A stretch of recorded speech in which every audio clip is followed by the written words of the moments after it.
Y bueno, pues sean todos bienvenidos y bienvenidas a estas sesiones de todos los miércoles a las 8 de la noche. Pues bien, vamos a comenzar. El día de hoy tenemos el gusto de contar con nosotros con el doctor Octavio Valenzuela Tijerino. El doctor Valenzuela es investigador titular del Instituto de Astronomía de la UNAM desde agosto del 2006. Realizó el doctorado en la Universidad Estatal de Nuevo México en Estados Unidos y un postdoctorado en la Universidad de Washington en Seattle, Estados Unidos. Trabaja en tópicos modernos de cosmología astrofísica. Le interesa calcular y medir de manera precisa cómo podría distribuirse la materia oscura a escalas internas y a las galaxias, ya que esta distribución puede discriminar entre diferentes hipótesis físicas sugeridas para explicar a la llamada materia oscura, así como tiene la capacidad de restringir nuestras ideas sobre la historia de formación de las galaxias. Ha participado activamente en varios de los primeros cálculos que conectaron al número de galaxias satélites con las propiedades de la materia oscura y del espacio de fluctuaciones primordiales en densidad, así como perfeccionar estrategias para constreñir la distribución de masa en el centro de las galaxias. El doctor Valenzuela dedica una parte de su investigación a la caracterización de la importancia de dos de los efectos evolutivos más importantes en la predicción de la evolución de las galaxias: efectos del medio ambiente e intrínsecos de las galaxias, y a cómo se puede poner a prueba su importancia a través de observaciones.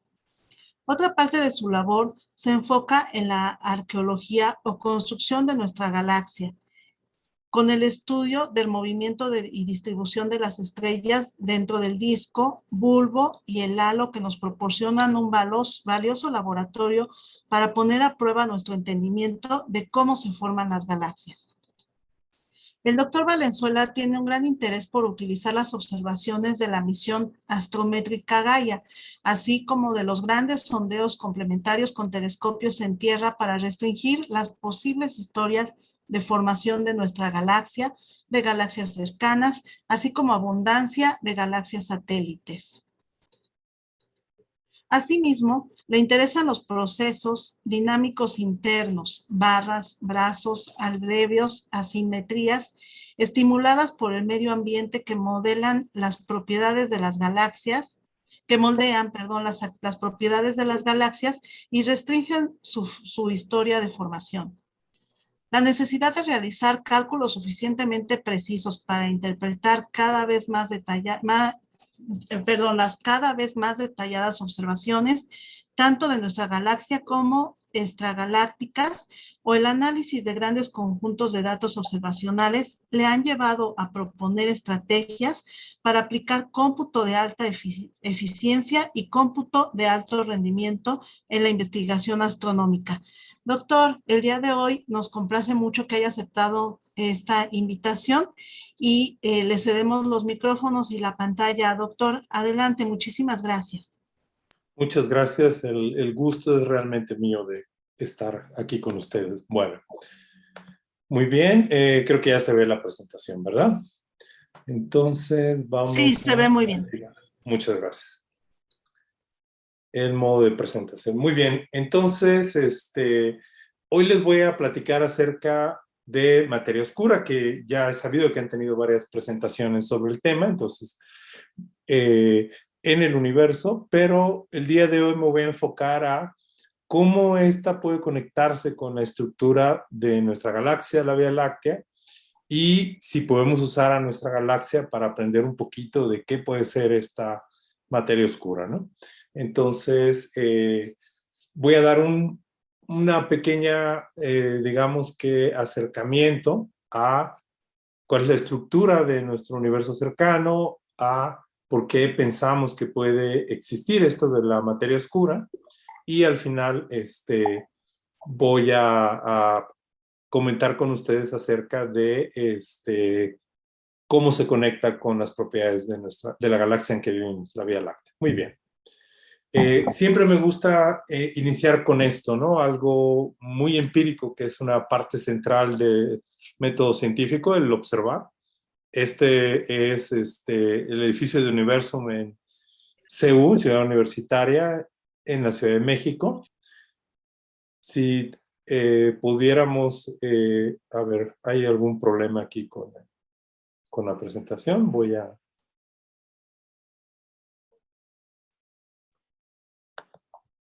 Ok, perfecto.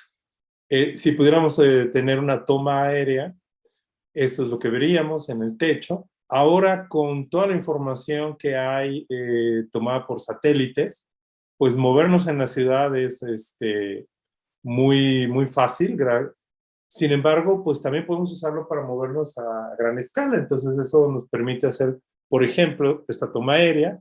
Podemos abrir un poco la perspectiva de esta toma. Vemos igual en el centro el edificio de Universum, buena parte de Ciudad Universitaria, las áreas verdes, las áreas colindantes a Ciudad Universitaria. Aquí ya vemos, centrado en el mismo edificio, vemos una parte de la zona sur de la Ciudad de México, algunas partes con una alta densidad de casas, todavía bastantes áreas verdes. Esta toma aún más abierta ya nos muestra una parte amplia de lo que es la Ciudad de México.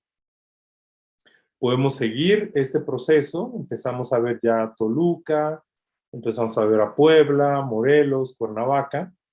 Si continuamos el ejercicio, empezamos a ver los estados vecinos, el Golfo de México, el Pacífico, esta forma, ¿no?, distintiva, ¿no?, de la geografía de nuestro país. Si hacemos más amplia la toma, empezamos a tomar parte de Estados Unidos, de Centroamérica, del Caribe, de Sudamérica, y podemos continuar, ¿no?, hasta nuestro lugar, ¿no?, nuestro planeta, que es la Tierra, ¿no? Si continuamos, pues vamos a ver que hay el sistema solar, los planetas que están en algo muy cercano a un plano. Podemos continuar el ejercicio, pero podemos detenernos un momento y regresar a la escala de la Tierra. Y esta es una fotografía en el hemisferio norte, en verano, y vemos esta estructura en el cielo, que es pues justamente lo que se ha llamado desde ya hace mucho tiempo la Vía Láctea, aunque ha tenido distintos nombres en distintas culturas, pero este nombre viene de un pasaje mitológico, ¿no?, de la antigua Grecia. Aquí tenemos otra imagen, creo que esta está tomada también en el hemisferio norte. Vemos esta banda, la Vía Láctea, vemos justo la dirección sur está hacia arriba, vemos hacia el sur que esta banda es más brillante y un poco más ancha, y podemos preguntarnos, ¿no?, ¿a qué se debe o qué origina esta banda? En la antigüedad, por ejemplo, en el 400 a.C., Demócrito especulaba que esa banda luminosa del cielo posiblemente estaba compuesta de estrellas y que simplemente el no tener los instrumentos adecuados para descomponerla en sus elementos fundamentales, por eso lo veíamos como un continuo lechoso o brillante. Fue con Galileo, con el telescopio, que apuntó a regiones de la Vía Láctea, como la que están abajo, como el cinturón de Orión o los tres Reyes Magos, y se dio cuenta que había muchísimas más estrellas en esa zona, ¿no? Entonces, eso comenzó a llevar a la interpretación de que la Vía Láctea estaba en realidad compuesta de estrellas. Posteriormente, Immanuel Kant ya se conocían las nebulosas espirales. En esa época nadie sabía cuál era su naturaleza. Ahí tenemos unos grabados y algunas fotografías posteriores, ¿no?, en placa fotográfica. La gente sabía que existían, pero no sabía cuál era el origen. Fue muy atractivo para él, dado el éxito de la teoría de gravedad de Newton y el poder explicar el movimiento de cometas, de la luna, de planetas. Y dado que estos están en un disco moviéndose alrededor del Sol, pensar que estos sistemas eran parecidos, digamos, a ese disco y que incluso podían hospedar a seres inteligentes. Ese es el inicio de pensar de que existen sistemas de masa fuera de nuestro sistema local que eventualmente llevaron a la idea de galaxia. Sin embargo, pues esta hipótesis o especulación filosófica brillante no le interesó a él proponer cómo verificar esto con alguna observación, algún experimento. Posteriormente, ya a finales del siglo XX e inicios de este siglo, hemos juntado una gran cantidad de observaciones y lo que estoy mostrando en este recuadro es como la caricatura de lo que creemos que es la Vía Láctea. Vemos esa banda en el cielo porque donde tenemos la posición del Sol, nosotros estamos localizados en una distribución plana, por eso cuando nos salimos hacia arriba o hacia abajo de esa banda, hay menos estrellas, porque la mayor parte de las estrellas de ese objeto están en una distribución aplanada, que es la Vía Láctea, y por eso vemos esa banda en el cielo. Nosotros estamos dentro de esa distribución aplanada, no estamos en el centro, estamos fuera del centro, y por eso cuando observamos desde latitudes del norte hacia el sur, estamos viendo hacia el centro de la galaxia, que es esta región un poco más gordita, más brillante, es lo que se conoce como el bulbo de la galaxia. Hay otros sistemas estelares que se mueven alrededor de la Vía Láctea, que están representados como unos puntitos brillantes, son los cúmulos globulares. De hecho, en realidad también hay muchas estrellas, no tantas como en el disco, seguramente como 100 veces menos que el número de estrellas que hay en el disco, en lo que se conoce como el halo estelar. Esos cúmulos globulares se mueven también en ese halo estelar, y esta es como la caricatura de los componentes que conocemos de la Vía Láctea. No son todos, pero son los observables. De hecho, en las últimas décadas hemos llegado a todavía un poquito de más información.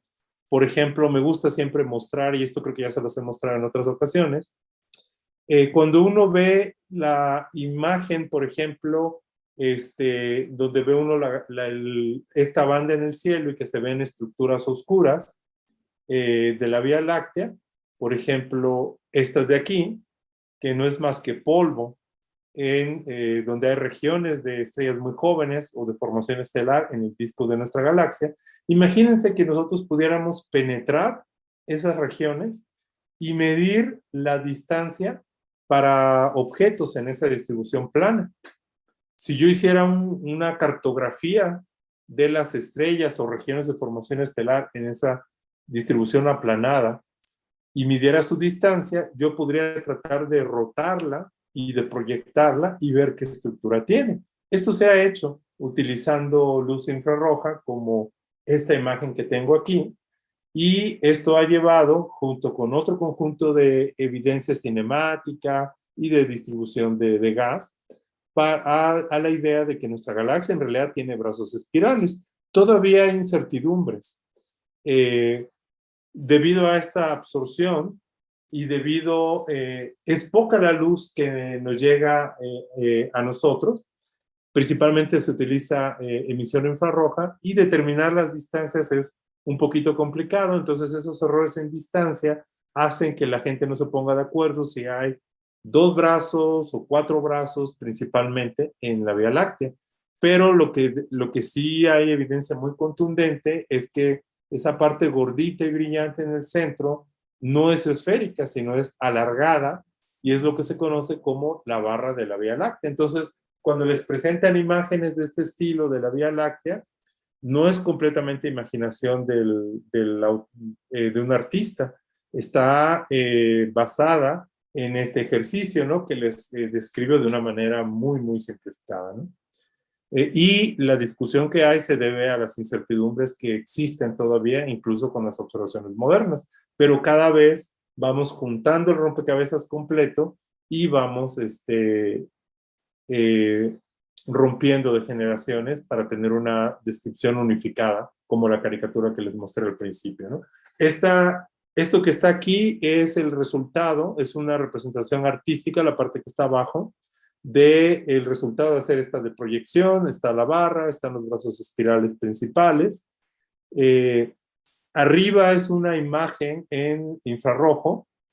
Vemos juntando cómo se ve. Del lado derecho está la vista desde el hemisferio sur, del lado izquierdo está la vista desde el hemisferio norte.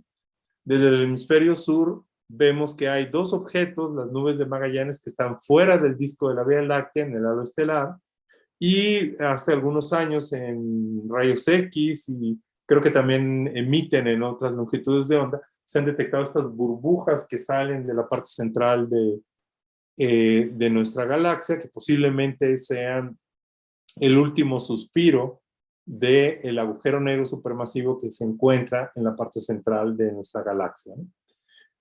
Obviamente, salvo la imagen en infrarrojo, que está formada por la vista del hemisferio norte y del hemisferio sur, todo lo demás son representaciones artísticas, pero tratan de estar acorde con las observaciones contemporáneas de nuestra galaxia, ¿no? Entonces, esta banda que vemos en el cielo no es más que el sistema o la galaxia espiral en la cual se formó nuestra estrella, el Sol, y el sistema planetario.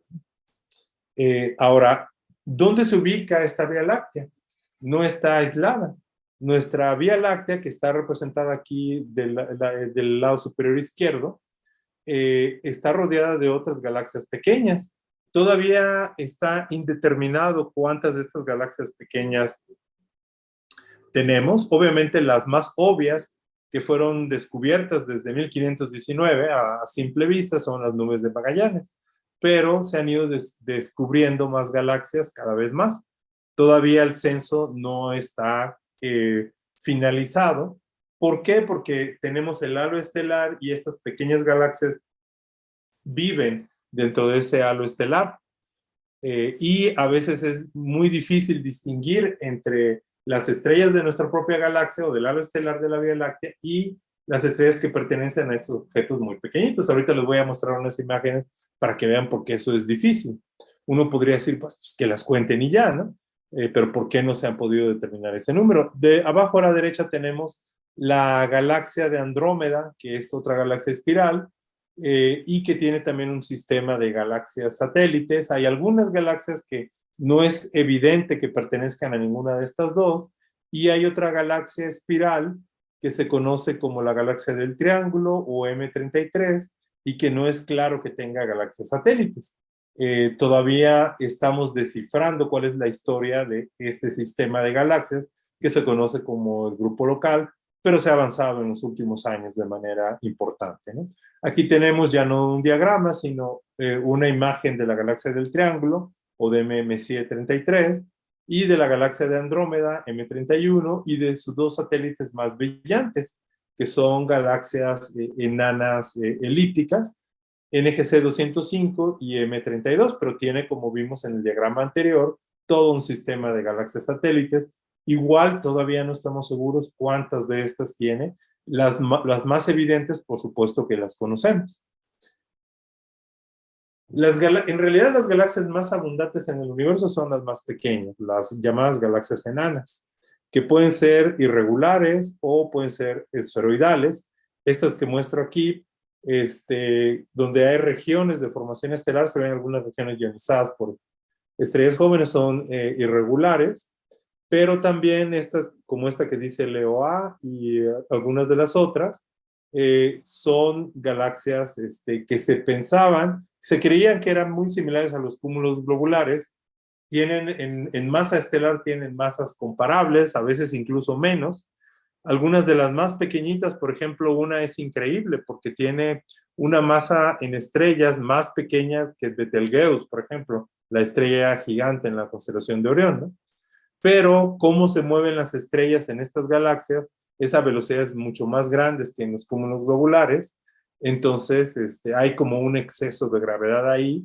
Puede ser que no estén en equilibrio, pero también puede ser que haya otra fuente de gravedad en estas galaxias. Hablaremos de eso un poquito más adelante, ¿no?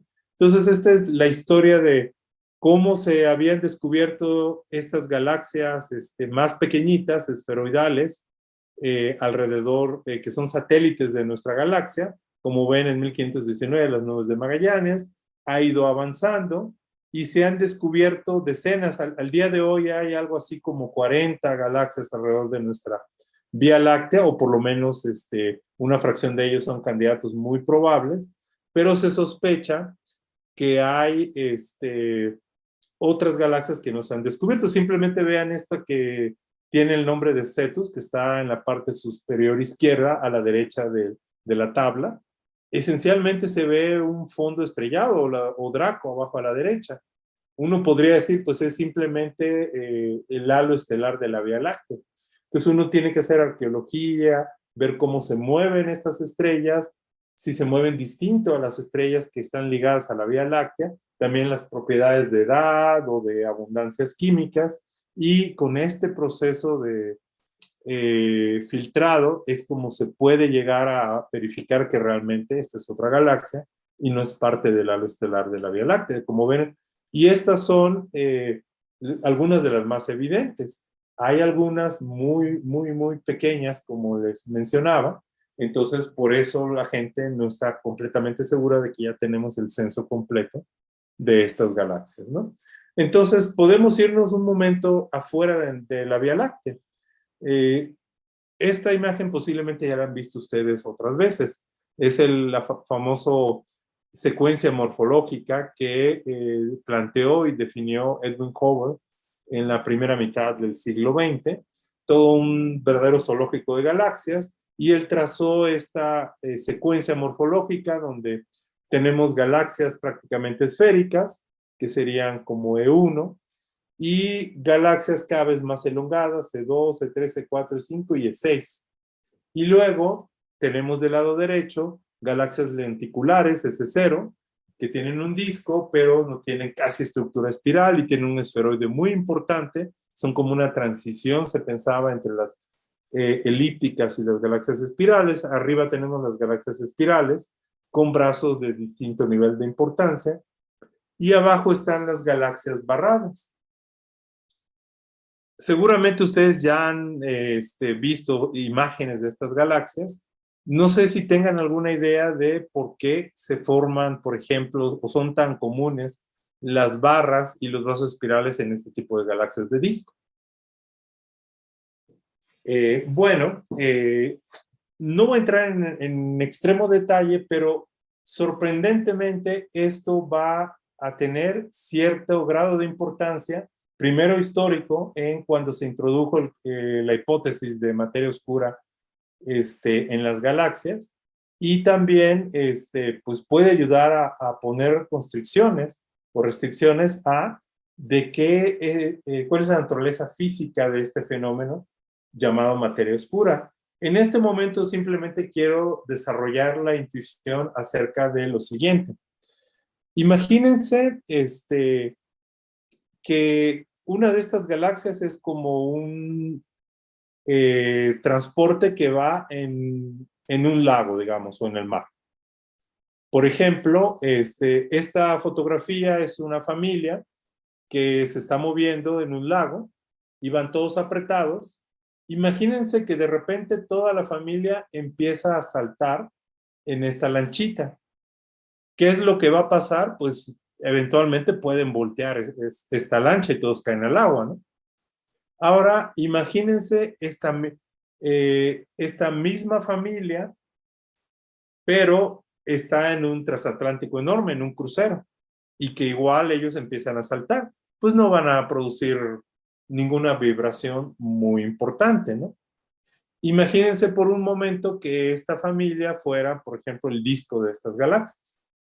Guarden esa idea y más adelante vamos a conectarlo con la hipótesis de materia oscura, ¿no? Pero por lo pronto tenemos esto de manera intuitiva y de manera empírica, pues esto que Hubble observó y propuso, que es esta secuencia morfológica. Particularmente en las galaxias de disco hay unas que solo tienen brazos espirales y otras que tienen esta estructura central de barra, pues justo como nuestra galaxia, la Vía Láctea. Bueno, continuemos. Aquí hay ejemplos de los diferentes tipos de galaxias de los que estuvimos hablando, de estas esferoidales, algunas de disco, y otras que tienen de disco, tienen un disco grueso importante. Pero en realidad hay un verdadero zoológico de galaxias. Aquí estoy mostrando principalmente las de disco, pero también hay una zoología de galaxias esferoidales o elípticas. Las galaxias tienen diferentes componentes, como la Vía Láctea, no solo la nuestra, y cuando uno las observa en diferentes longitudes de onda, pues ve diferentes regiones de las galaxias. Ahora uno se puede preguntar, somos muy particulares, nosotros que vivimos en un grupo, el llamado grupo local, que está ahí representado abajo a la derecha, o ¿será que las galaxias están todas distribuidas de manera homogénea?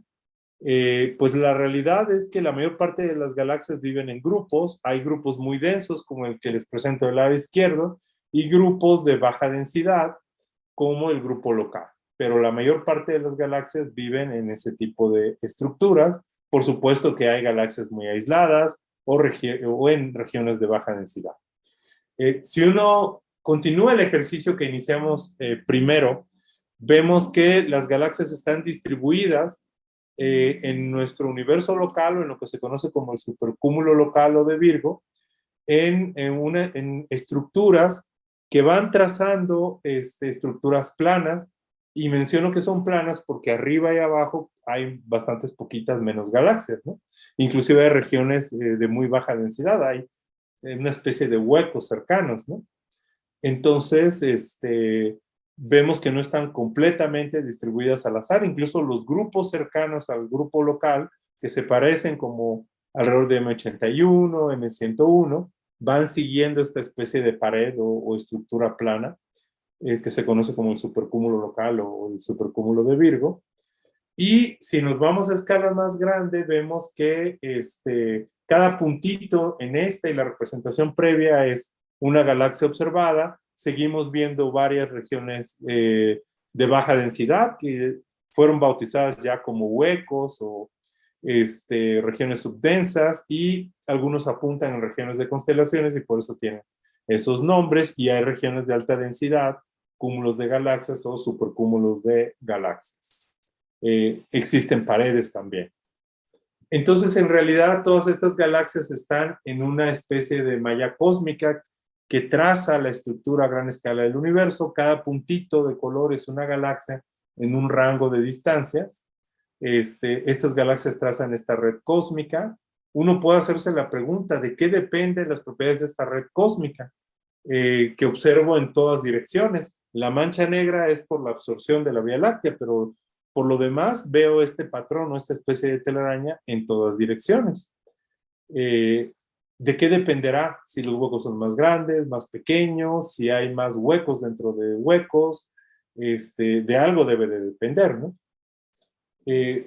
Si regresamos ahora a las galaxias, nosotros sabemos que están las de disco en rotación debido al efecto Doppler.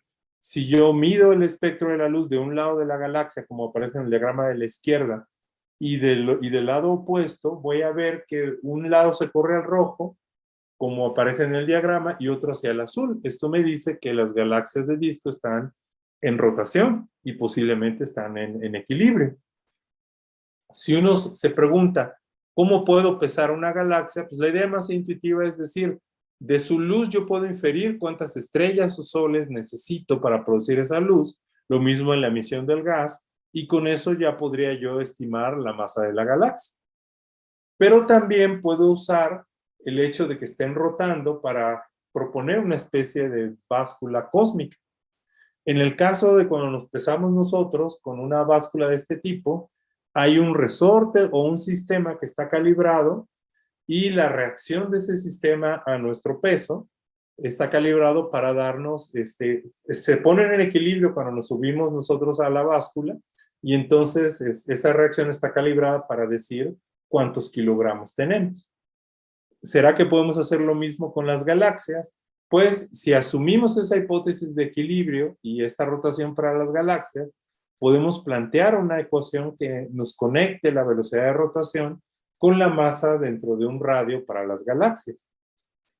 es decir, un equilibrio centrífugo. Esto se aprecia mejor en este diagrama. Del lado izquierdo tenemos a una galaxia de disco y del lado derecho tenemos cada puntito es la medición con el efecto Doppler sobre el disco de la galaxia a una distancia del centro, a un radio sobre el disco de la galaxia. Vemos que la velocidad con la cual se está corriendo, digamos, al rojo o al azul, es distinto en cada posición de la galaxia. Y la ecuación de abajo me dice que esa velocidad de rotación yo la puedo conectar con cuánta masa hay dentro de ese radio. Entonces ese perfil de rotación o curva de rotación, yo lo puedo traducir a una distribución de masa total en nuestra galaxia. Resulta que cuando la gente comparó estas estimaciones de masas de las galaxias con las estimaciones utilizando únicamente la luz, la luminosidad, que me ayuda a calcular cuántos soles necesito para producir esa luz y cuántos átomos de gas necesito para producir esas emisiones, nos arrojan valores muy diferentes, parecido a lo que vemos. La curva con barras de error es lo que se mide con el efecto Doppler, y sin embargo, la contribución del disco de gas y del disco de estrella son la línea punteada y las líneas a trazos.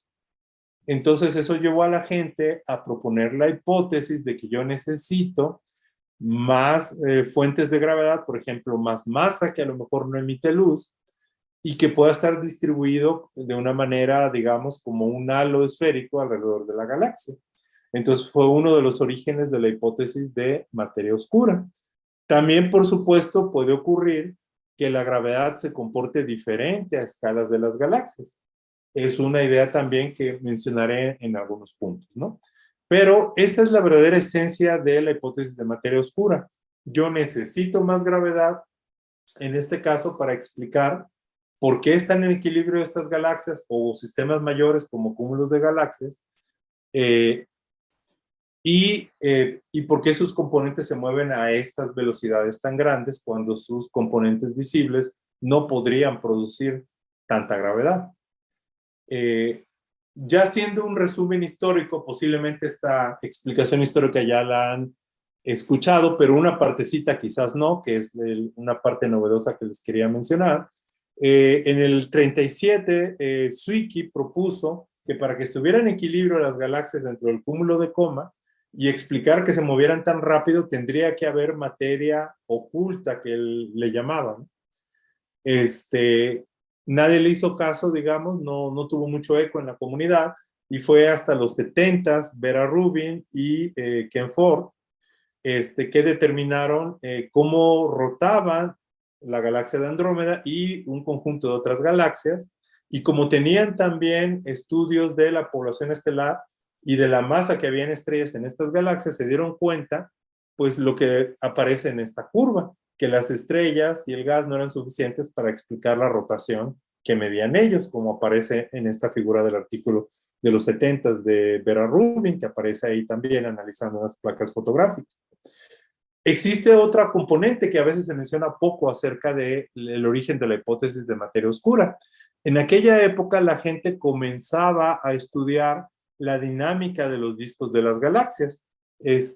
Hall en Los Álamos hizo, creo que una de las primeras simulaciones de poner varias partículas en una distribución de disco parecido a los observados en las galaxias y calcular todas las fuerzas entre sí, y para todos los casos obtuvo lo que vemos en ese diagrama. Básicamente no eran estables, se fragmentaban y luego se convertían en una cosa elongada y pues no se parecían en nada a las galaxias. Posteriormente, esto fue algo que intrigó a la gente, revisaron los cálculos, vieron que no había ningún problema, y posteriormente Jim Peebles, que hace algunos años ganó el premio Nobel, y Jerry Stryker propusieron, analizaron el problema y propusieron esto que ahora vamos a aplicar lo de la lancha y lo del crucero. Imagínense que todas las perturbaciones en los discos de las galaxias son esta familia saltando. Si no hay, si están en la lanchita, sería equivalente a que no hay halo de materia oscura alrededor. Entonces, cualquier perturbación va a crecer y va a distorsionar el disco de las galaxias, como la figurita de arriba a la izquierda. En cambio, si yo tengo un sistema masivo que domine la gravedad de la galaxia y que no sea el disco, es equivalente a la familia saltando en el crucero. Pues no, van a ser perturbaciones muy pequeñas, pero la galaxia se va a mantener. Y entonces estas tres ideas coexistieron cuando la comunidad astronómica finalmente adoptó la hipótesis de materia oscura. Entonces son las curvas de rotación, la dinámica de galaxias en cúmulos de galaxias y la estabilidad de los discos galácticos lo que llevaron a la comunidad astronómica a proponer esta hipótesis. Solo Peebles pudo obtener el Nobel, Vera Rubin desafortunadamente ya no se le otorgó, mucho menos a Zwicky, que creo que lo merecían también. Esto se ha verificado también con lentes gravitacionales. Nosotros del lado izquierdo estaríamos los observadores, digamos, en la Tierra, del lado derecho hay una galaxia cercana, y tenemos en medio un objeto masivo, que puede ser una galaxia elíptica, un cúmulo de galaxias. Si observamos en el mismo eje que trazan, en la línea que trazan la fuente y el centro del objeto masivo, que es la lente, vemos que un rayo de luz que no llegaría al observador se deflecta y por simetría axial va a crear un arco, un anillo de Einstein.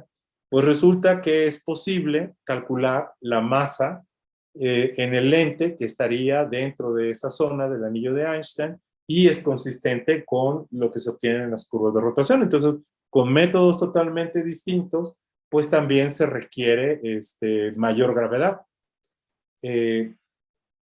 Y ese tipo de eventos se observa, ¿no? Como vemos en las tres imágenes, este anillo muy bonito de Einstein, y en otros casos son solo arcos alrededor de las galaxias que la gente modela, quita todas las contribuciones de bariones y se ve que se requiere un exceso de gravedad, ¿no? Entonces, la hipótesis de materia oscura se alimenta de varias cosas, el exceso de gravedad evidenciado por las curvas de rotación, los lentes gravitacionales, también eventos de lente gravitacional cuando chocan los cúmulos de galaxias. Resulta que la mayor parte de la materia normal de átomos en los cúmulos de galaxias está en el gas, y es lo que está emitiendo en rojo en estos dos cúmulos que ya chocaron, se conoce como el cúmulo de la bala, y la mayor parte de la señal de lente gravitacional está en las regiones azulosas, ¿no? Esto nos dice que hay otra fuente de gravedad muy posiblemente que no depende de los átomos normales, ¿no? No tengo mucho tiempo, pero también para mantener las semillas que dieron lugar a la estructura al día de hoy y que se observan en la radiación cósmica de fondo, que es la figurita verde con azul que está del lado izquierdo. Si no hubiera materia oscura, veríamos totalmente suave estos mapas que se observan con muchas inhomogeneidades, ¿no?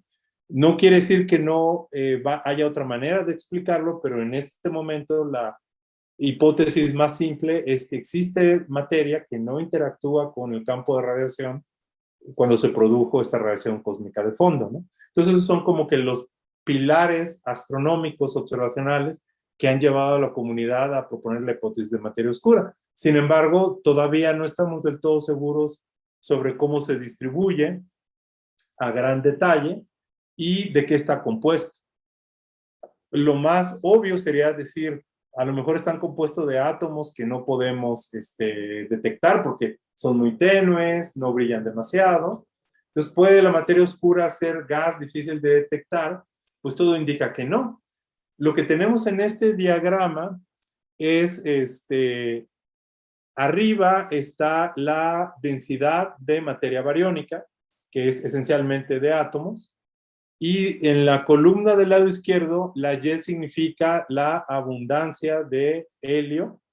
En el panel de abajo es la abundancia de deuterio, que es un isótopo del hidrógeno, es simplemente un protón que tiene un neutrón, pero como es neutro, esa partícula se pega de manera muy suave, es muy frágil, y cuando uno aumenta la densidad de otros átomos u otros núcleos, o eleva mucho la temperatura, cualquier choque con otra partícula o con otro fotón, pues la rompe o se funde para formar helio.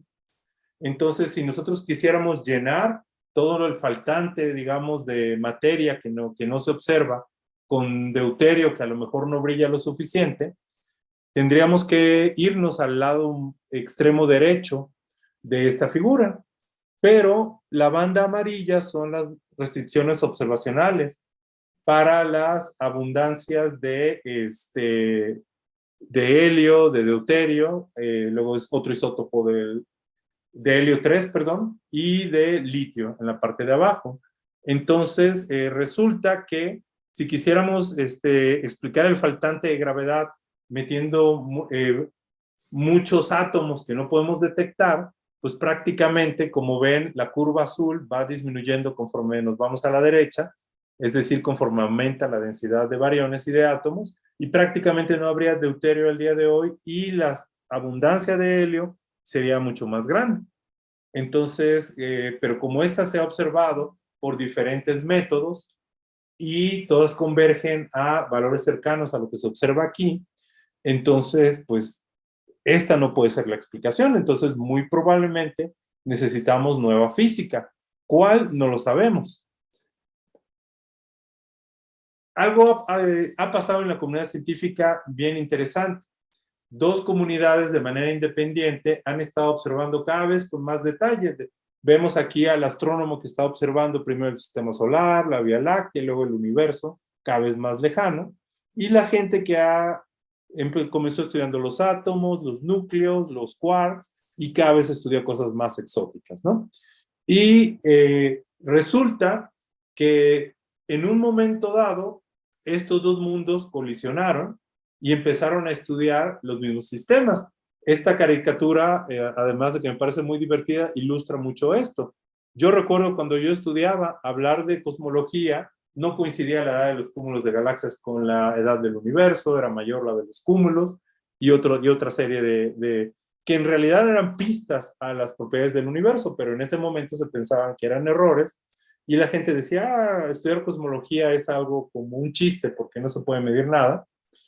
Y eventualmente se fueron midiendo las cosas cada vez con más precisión, y la gente que en ese momento ya tenía aceleradores o teorías como la electrodinámica cuántica muy, muy precisas, empezaron a decir, bueno, lo que se está encontrando a gran escala es algo importante y que posiblemente nos puede dar pistas.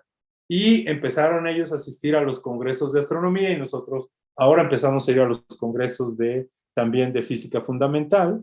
Y realmente este problema de la materia oscura es uno de los grandes retos de la física contemporánea, ¿no? Todavía está lejos de ser explicado. Pero además de las motivaciones que les di desde el lado de la astronomía, hay motivaciones desde el lado de la física fundamental. Por ejemplo, sabemos que el modelo estándar de partículas no está completo.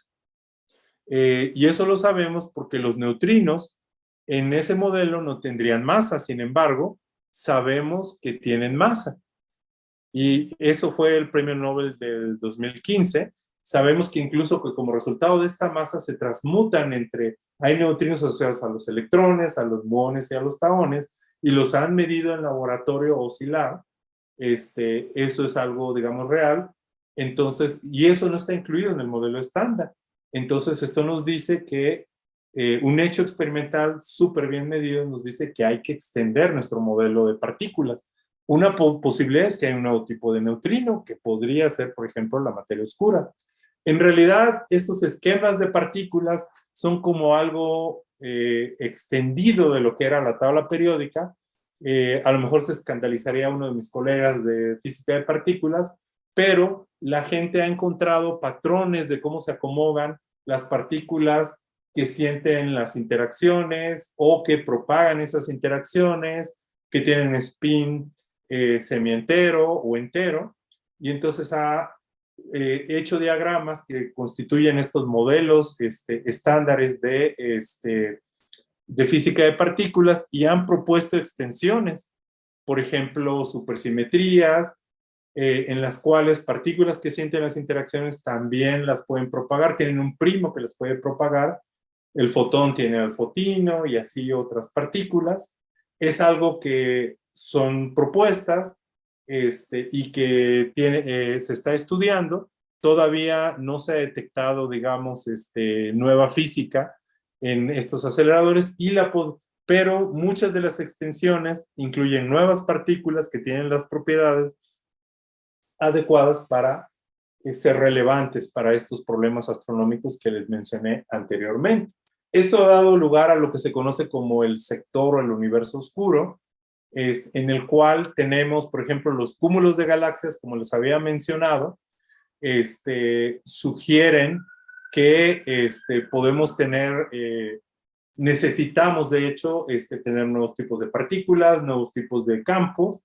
Partículas nuevas podrían ser, por ejemplo, los neutrinos, o campos podrían ser estos acciones o otro tipo de campo que no conocemos, pero también puede haber ajustes a la gravedad a estas escalas y la gente ha estudiado de manera activa formas de modificar o extender a la gravedad sin arruinar lo que conocemos en el universo cercano y que puedan ser relevantes para este tipo de discusiones, ¿no?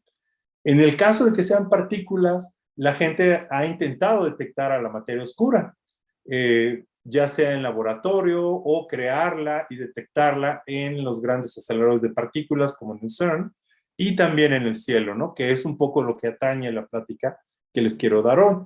En los detectores directos simplemente tienen una gran cantidad de núcleos que están muy bien calibrados y que si emiten una radiación yo puedo conocer con mucho detalle la energía del encuentro, y esa es una estrategia que se ha propuesto para detectar a la materia oscura. No hay un experimento que haya dado una señal con suficiente significancia estadística. De vez en cuando hay algunos picos, pero todavía no tienen la significancia estadística para a todas dudas, sin lugar a dudas, estar seguro de que no es una fluctuación o no es algo de un contaminante del sistema o un sistemático de los detectores.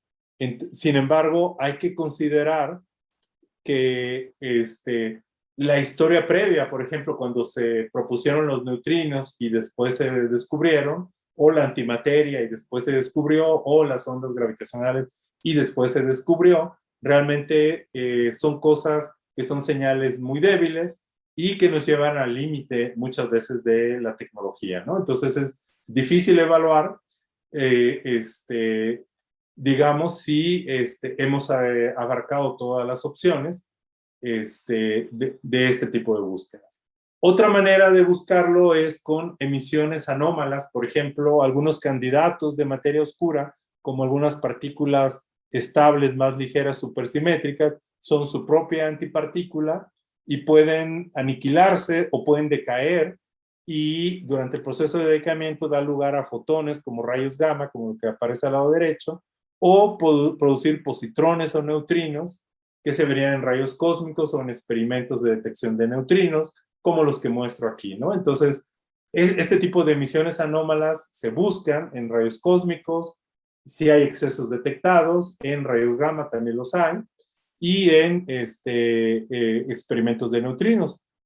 La dificultad es que hay procesos astrofísicos que también pueden producir parte de esta emisión, y al día de hoy no hay una señal inequívoca de esto, ¿no? Pero es algo que está bastante activo.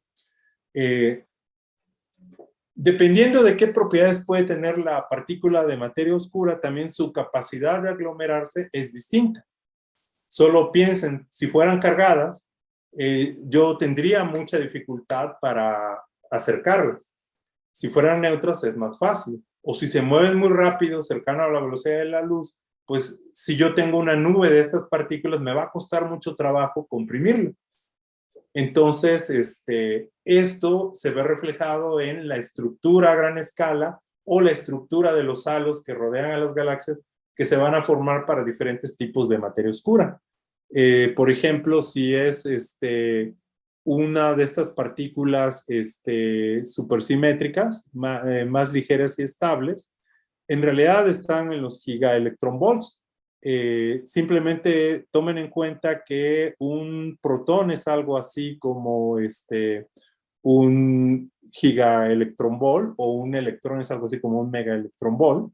Entonces, una de estas neutralinos, partículas ligeras estables de los modelos supersimétricos, sería algo así como varios gigaelectronvolts, o puede ser partículas muy, muy ligeritas, más ligeritas que un electrón, por ejemplo, que fueran de algunos cuantos kiloelectronvolts, algo así como 1000 veces más ligeros que un electrón, o todavía, digamos, que fueran aún más ligeros, como una fracción de kiloelectronvolt, o cambiando, digamos, el tipo de partícula a cosas súper más ligeras, como un nuevo tipo de campo, que es lo que aparece al lado derecho, que es lo que se ha llamado como campo escalar, o materia oscura ultraligera, etcétera.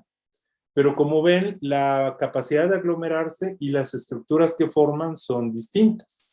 De manera interesante, diferentes científicos en México han estado involucrados en este tipo de investigaciones, en predicciones para los modelos de materia oscura fría o tibia, y en los últimos años también para la materia oscura escalar, ¿no? Entonces, eso es un tópico que es bastante trabajado en la comunidad científica en México y en el mundo también.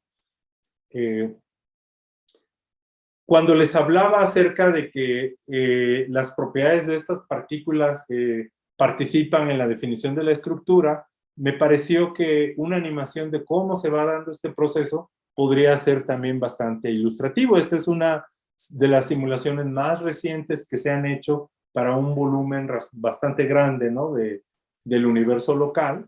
Y como ven, primero es muy, muy homogéneo, y la gravedad va haciendo crecer todas las inhomogeneidades, similar a lo que pasa en los discos de las galaxias, y se va formando esta malla cósmica, ¿no? Uno puede comparar esta malla cósmica con la que se observa, y de ahí pueden surgir pruebas para las propiedades de esta materia oscura, ¿no?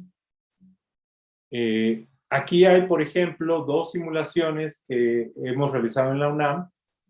Son principalmente en este caso teóricas, porque son partículas súper ligeras.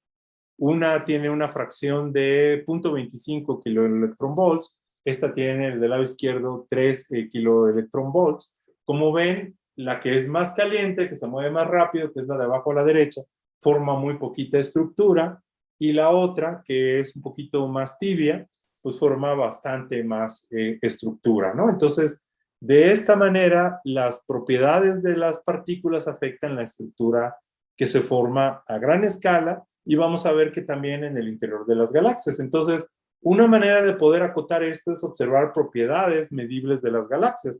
Pues pueden ser las mismas curvas de rotación, puede ser también cómo se acumula la materia alrededor de los discos de las galaxias. En algunos de estos modelos, los halos estos no son esféricos, sino que tienen una estructura elipsoidal o triaxial, y eso nos puede dar pistas acerca de cuál es la composición de este nuevo campo o partícula que podría representar a la materia oscura, ¿no? Cuando les hablo de halo estelar, me refiero a lo siguiente. Esta es una simulación en computadora de cómo se cree que pueda formarse esta distribución de estrellas que rodea, por ejemplo, a la Vía Láctea. Este es un modelo. Si bien es una animación, lo que vemos está motivado por simulaciones que calculan el movimiento de las partículas, del gas, la conversión de gas a estrellas, para una galaxia del tamaño de la Vía Láctea, porque es muy difícil decir, todavía estamos conociendo todos los detalles de la Vía Láctea, es muy difícil decir que es una galaxia similar a la Vía Láctea, pero por lo menos es del tamaño. Como ven, buena parte de esa masa se forma de otras galaxias que van cayendo a la galaxia principal, y se forman este tipo de estructuras, ¿no? Ahora, lo que estamos viendo aquí es principalmente la distribución de estrellas, pero también le va a pasar algo similar a la distribución de materia oscura. Puede este halo ayudarnos a trazar a la materia oscura, y es un poco lo que les quería platicar el día de hoy. A ver si... Esta es la física de lo que les quiero platicar. Y podemos usar esta presentación en donde muestran cómo se propagan las ondas. Si yo tengo la misma perturbación en sólido, en líquido o en gas, el patrón de ondas que se forma es ligeramente distinto.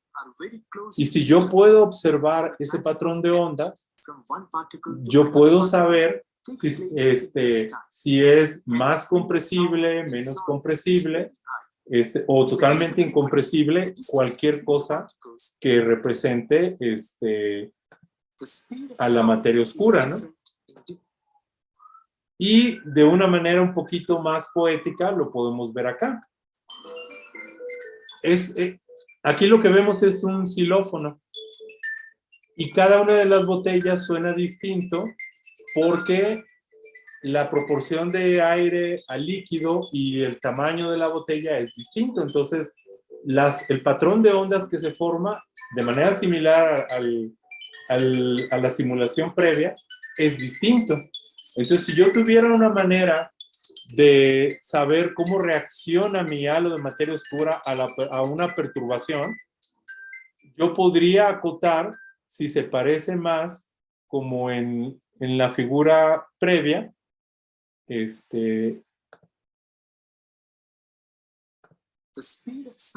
a algo que es poco compresible, medianamente compresible o muy compresible. Resulta que lo equivalente al golpecito que le damos a las botellas puede ser la caída de una de estas galaxias que van formando el halo estelar. Y eso es algo que se hizo recientemente. De hecho, se publicó apenas el año pasado para nuestra galaxia y el equivalente a esta varita que golpea es la nube de Magallanes. La nube de Magallanes va cayendo a la Vía Láctea y lo que vemos aquí es el mapa, la respuesta, cómo reacciona el halo de la Vía Láctea a la perturbación de la nube de Magallanes. Esto lo hicieron ellos solo considerando que hay materia oscura fría, que es bastante compresible. Resulta que el halo estelar va a tener una reacción que sigue a las propiedades de este halo de materia oscura. Y eso es algo que hemos estado calculando con algunos estudiantes aquí en el Instituto de Astronomía de la UNAM.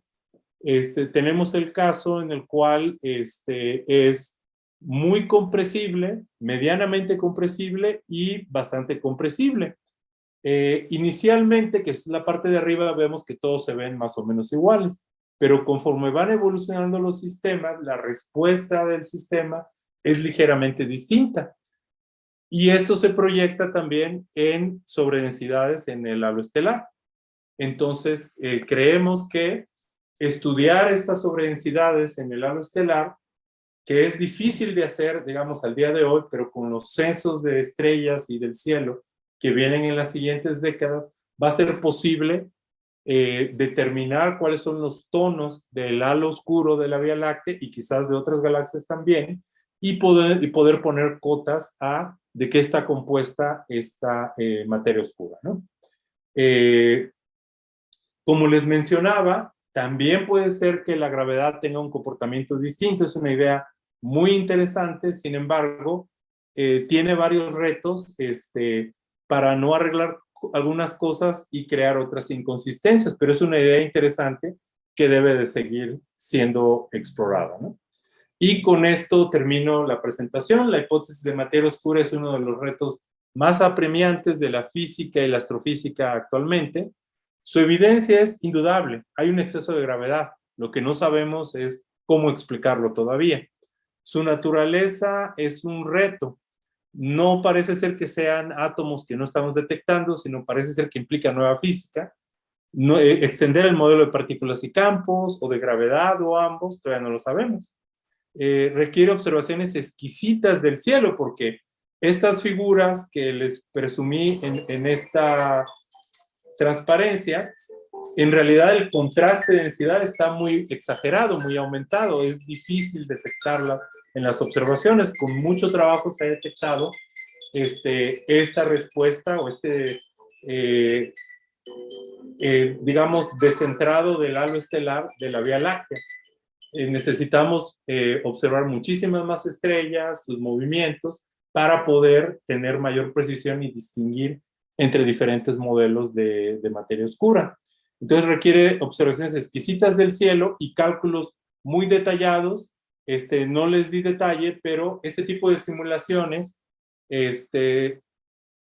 son muy sensibles al ruido y por lo tanto al número de partículas que se utilizan. Entonces, la animación que lleva el logo de la NASA utilizaron casi 1.000 millones de partículas, lo cual implica muchísimos recursos de cómputo, ¿no? Es posible hacerlo como medio continuo, ¿no? Que es un poco como lo hicimos nosotros, pero aún así son simulaciones caras y complicadas, entonces va a requerir cálculos muy detallados. Y hay otras estrategias también que cuando la gente considera que es un nuevo tipo de campo, que también requieren computadoras, digamos, mucho trabajo con las computadoras, ¿no? Pero cualquiera posiblemente que esté viendo la presentación podría contribuir, ya sea de manera profesional o conciencia ciudadana. Muchos de estos censos del cielo que vienen en los siguientes años, como el LSST en el Observatorio Vera Rubin, va a observar 17,000 millones de estrellas.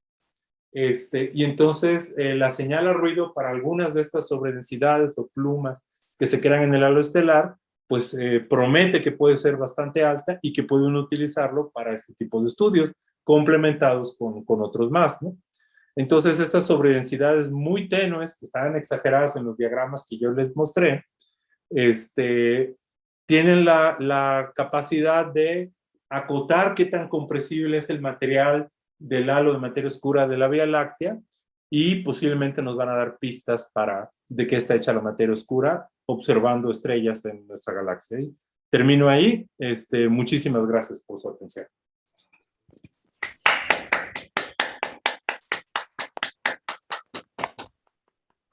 Doctor, muchísimas gracias. Como siempre, muy, muy interesante todo lo que nos viene a platicar aquí a este espacio.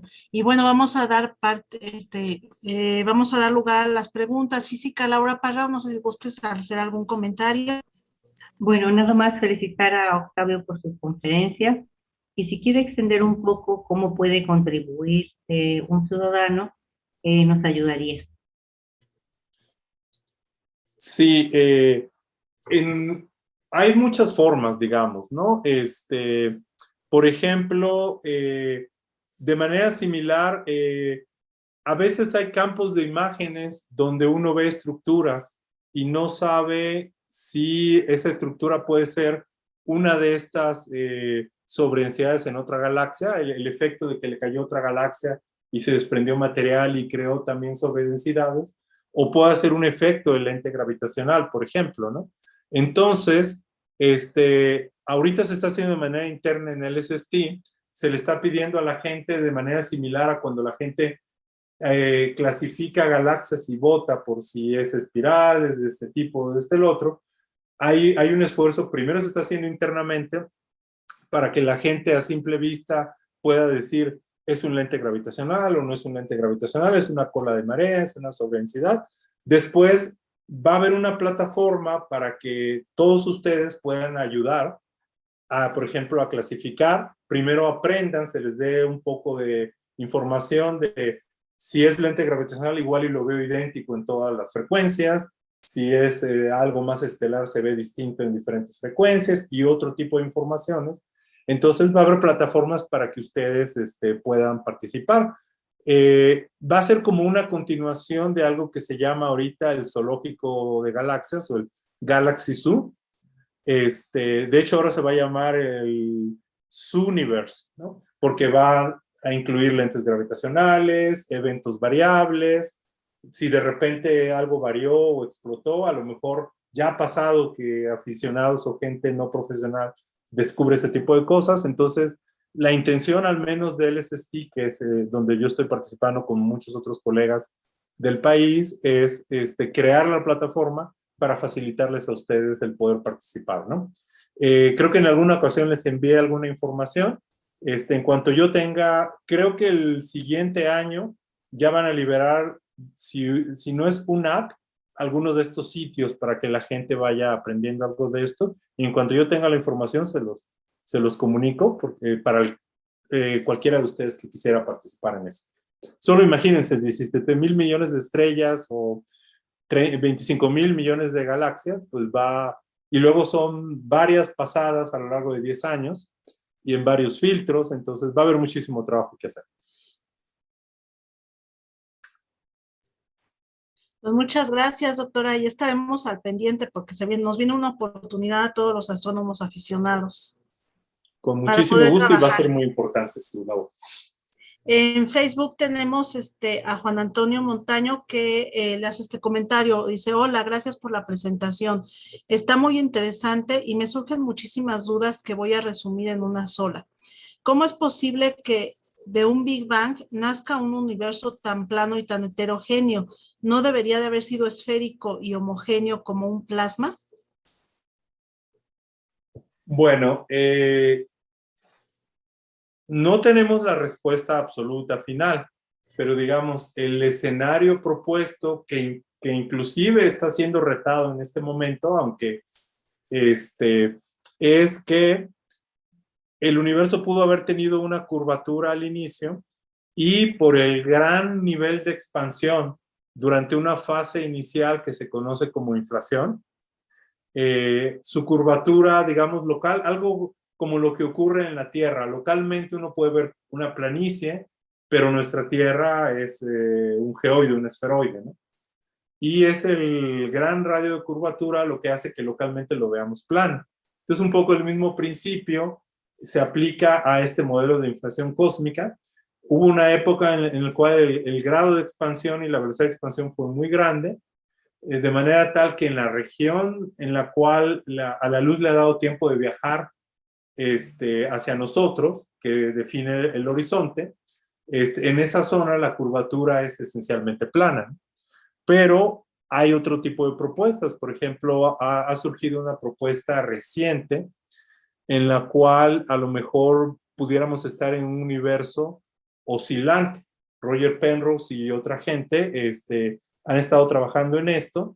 Todavía esencialmente a ellos no les gusta que durante la época de inflación hay efectos cuánticos que pueden afectar a la gravedad, y como no hay una teoría madura de esto, a ellos no les gusta.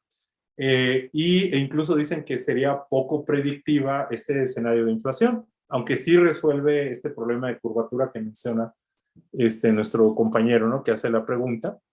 Entonces ellos proponen que posiblemente hemos pasado por una serie de ciclos y que es muy difícil distinguir a veces que haya habido una etapa de colapso y luego una etapa de expansión, ¿no? Pero no tenemos la respuesta final al día de hoy, pero el modelo que es consistente al menos con la mayor parte de las observaciones es que el gran grado de expansión inicial hizo que dentro del universo observable la curvatura fuera plana o muy pequeña, y esa sería la explicación, ¿no? Muchas Pero gracias. manténganse sintonizados, digamos, seguramente va a haber más información. Eso va a depender, para distinguir de estos dos modelos que les mencioné, de inflación y del universo oscilante, es la polarización de la radiación cósmica de fondo. Si existe esa señal, unos modos que se llaman modos B en la polarización de la radiación cósmica de fondo, eso favorece el modelo de inflación y desfavorece del universo oscilante, ¿no? Entonces seguramente escucharemos en algunos años de eso. O de algo nuevo que no imaginamos. Gracias, doctor. Ernesto Gómez en el chat de Zoom pregunta, ¿cuál de estas dos hipótesis tendría que producir más compresibilidad a la materia oscura? ¿Los neutrinos estériles o los axiones? Los neutrinos estériles, digamos, al menos en el rango que se manejan, digamos, de algunos 1, 2, 3, 7 keps, serían más compresibles que el caso de... Bueno, lo que pasa es que la palabra acción está ahora muy extendida, ahora la gente habla de axion-like, pero si son los acciones que se tratan de pegar al modelo estándar de partículas, posiblemente serían más compresibles que el estéril, pero si fueran estos que son ultraligeros, de una fracción súper pequeña de electrón volt, entonces serían muy poco compresibles. Muchas gracias. En Facebook tenemos a Sara Lisset Gómez. ¿La materia oscura sigue el comportamiento de la ley de gravitación universal? En principio sí, porque la gravedad es muy democrática y afecta a todo independientemente de su naturaleza, si sea átomo, incluso a los fotones, ¿no? Por el lente gravitacional, ¿no? Sí, entonces también la materia oscura, si su explicación sea un nuevo tipo de campo o partícula, pues debe responder a la gravedad, ¿no?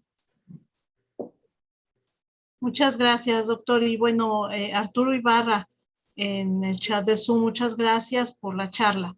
Una verdadera curiosidad o enigma. Felicidades y gracias por compartir estos conocimientos. Y bueno, le pide que si podría pasar y explicar nuevamente las curvas de velocidades en diferentes distancias desde el núcleo galáctico hacia el exterior que mostró en un inicio. Yo supongo que es esta. O sea, la idea es lo que había mencionado primero. Uno le puede tomar el espectro, separar la emisión en cada píxel de esta galaxia, separarlo en los colores, digamos. Si uno tiene, por ejemplo, que en laboratorio una emisión del hidrógeno es, por ejemplo, amarilla, como aparece en el diagrama de aquí, si ese lado de la galaxia se está alejando de nosotros, esa luz se va a ver más enrojecida por el efecto Doppler. Y del lado opuesto se va a ver más azulosa. Se va a mover hacia una longitud de onda más pequeña, ¿no? Entonces eso es lo que nos da evidencia de que estas galaxias están rotando. Si yo a su vez, ¿dónde estoy?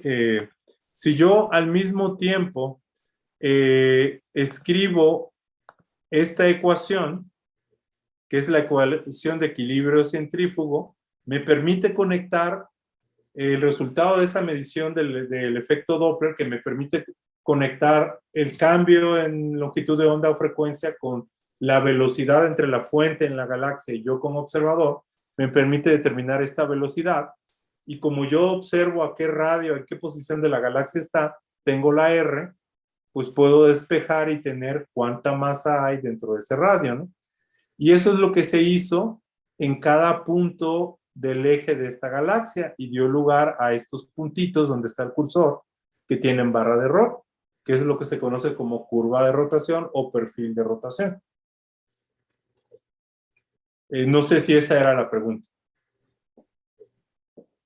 Pues Arturo está aquí con nosotros. Espero que sí haya sido eso lo que quería, que nos lo diga, cuando menos por chat. Enrique Consejo, mil gracias, muy interesante. Armando, excelente, saludos y muchas gracias. Las de la Sociedad Astronómica de Guadalajara, mucho gusto y saludos. Tony, muy interesante, doctor. Muchas gracias. Soy aficionado a la astronomía y tengo una pregunta. Hace tiempo leí que en 2020 un equipo de físicos encontró la primera evidencia directa de la existencia de los acciones. La materia oscura puede estar constituida de acciones y cuáles serían sus interacciones con la materia bariónica. Muy bien. Sí, podría consistir de acciones. Es algo que está ahorita muy activo. De hecho, es el panel de la extrema derecha de esta figura. Pero todavía no estamos seguros. O sea, realmente todavía nos cuesta mucho trabajo distinguir entre todas estas.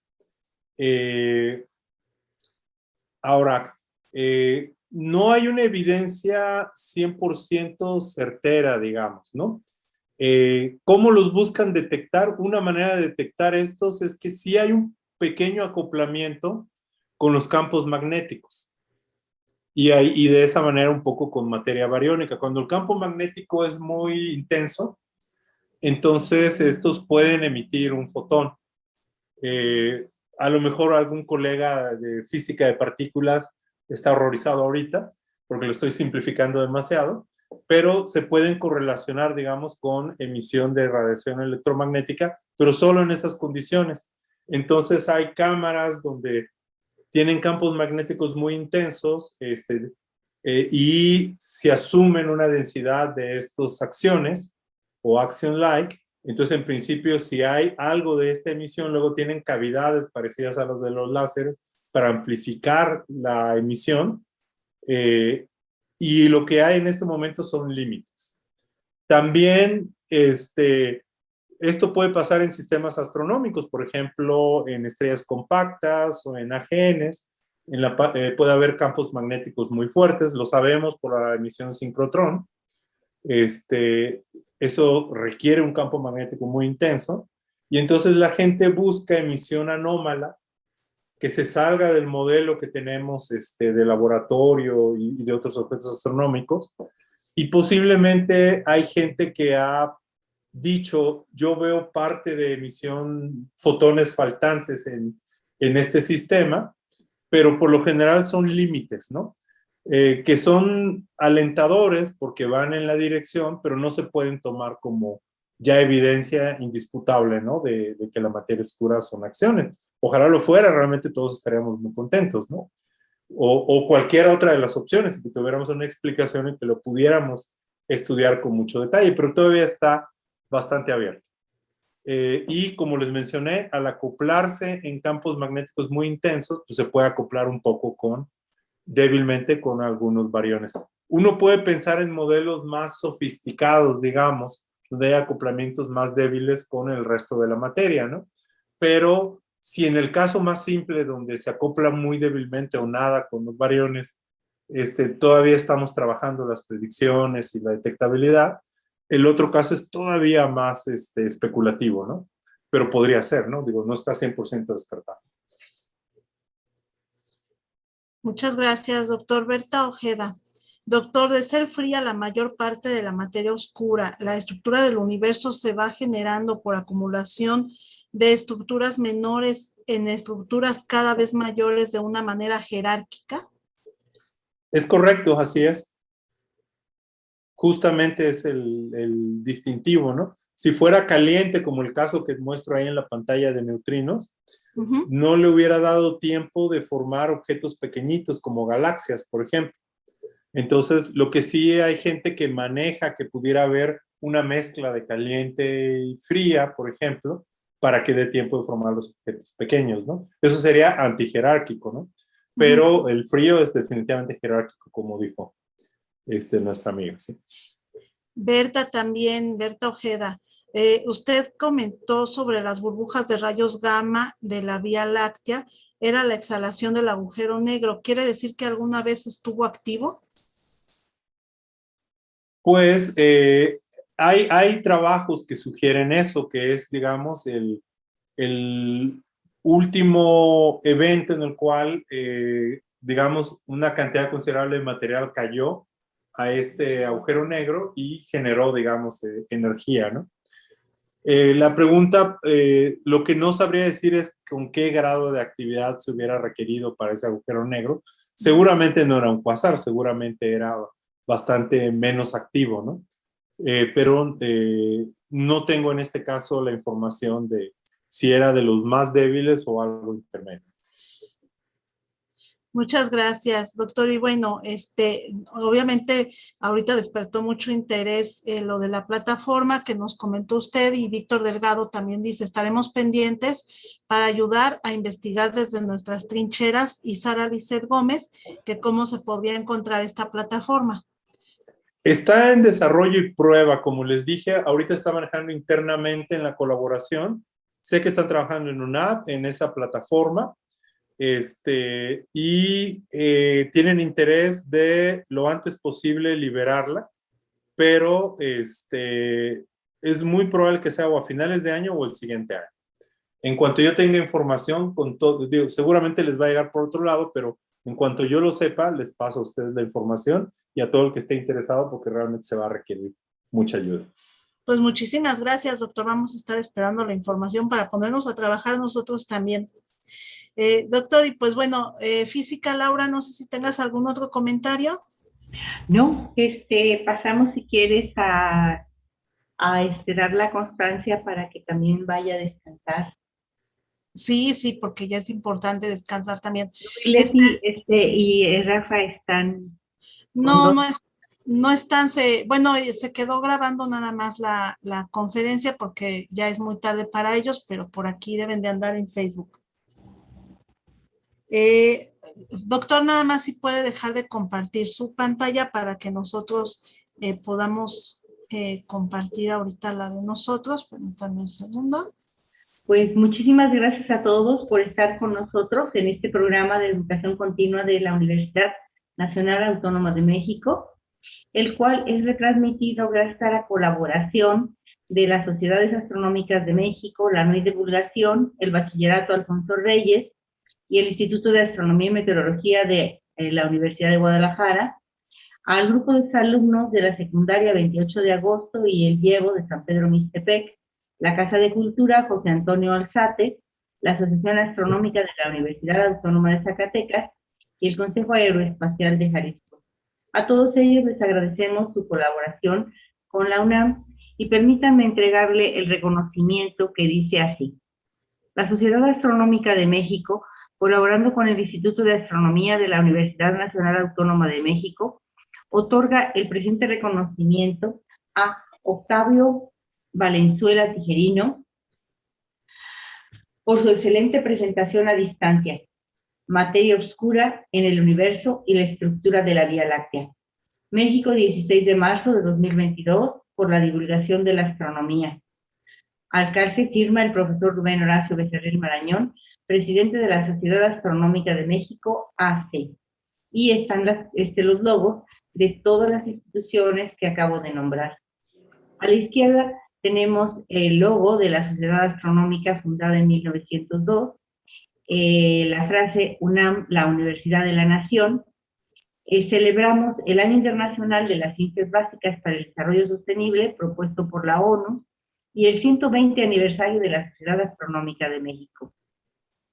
Octavio, muchas felicidades, muchas gracias por habernos compartido tu tiempo y tu espacio, y tenemos un segundo reconocimiento que te proporciona la Sociedad Astronómica de México en sus 120 años de celebración, que dice así: la Sociedad Astronómica de México, en el 120 aniversario de su fundación por el ingeniero Luis G. León en 1902, otorga el presente reconocimiento al doctor Octavio Valenzuela Tijerino por su excelente conferencia, Materia Oscura en el Universo y la Estructura de la Vía Láctea. 16 de marzo de 2022, firma Alcalce Rubén Horacio Becerril Marañón, presidente, Consejo Directivo. Pues muchísimas gracias, Octavio. Gracias. Pasamos a los anuncios, ¿sí? Muchas gracias a ustedes. Gracias, muchísimas gracias. Un aplauso, por favor, fuerte. Ahorita sí ya abran todos sus micrófonos. Muchísimas gracias, doctor, por haber aceptado la invitación. Con mucho gusto. Bueno, los invitamos dentro de 8 días. Va a estar con nosotros el doctor Antonio Castellanos Ramírez, dándonos una interesante plática: arcos, anillos, espirales y más. El misterioso comportamiento de las estrellas AGB. Entonces vamos a estar aquí el próximo miércoles, por favor no falten. Y les recordamos que vamos a empezar actividades presenciales de conferencias los primeros sábados de cada mes. Entonces, el primero que va a estar mostrándonos una colección de meteoritos muy interesante, nuestro amigo el profesor Eduardo Gastelum. Los esperamos también para quien quiera ir a las instalaciones de Cádiz e Isabela Católica. Ahí vamos a estar. Y pues muchísimas gracias a todos. Nos despedimos. Muchísimas gracias, doctor Física. Laura, muchísimas gracias. Que tengan bonita noche. Y ya saben que la SAM es su casa. Buenas noches a todos, muchas gracias. Gracias. Gracias. Nos despedimos de nuestros amigos de Facebook. Que tengan muy bonita noche. Gracias, igualmente ustedes. Buenas noches, hasta luego. Buenas noches. Bye, bye. Buenas noches.